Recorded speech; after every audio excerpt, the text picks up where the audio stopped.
হযরত ওমর রাদিয়াল্লাহু তাআলা আনহু খলিফা নির্বাচিত হওয়ার পরে উনাকে আমিরুল মুমিনিন উপাধি দেওয়া হয়েছে। সুবহানাল্লাহ।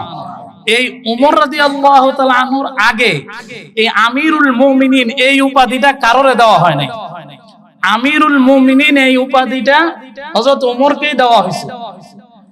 আর এই হযরত ওমর রাদিয়াল্লাহু তাআলা আনহুর খেলাফত এত টাইট ছিল, হযরত ওমর রাদিয়াল্লাহু তাআলা আনহুর খেলাফতের সময় কোন মুনাফিক, কোন বেদিন, কোন কাফের, কোন মুশরিক ইসলামের বিপরীত একটা শব্দ বাহির করবে এরকম মায়ের পুত ওমর রাদিয়াল্লাহু তাআলা আনহুর সময় জন্মগ্রহণ করেন।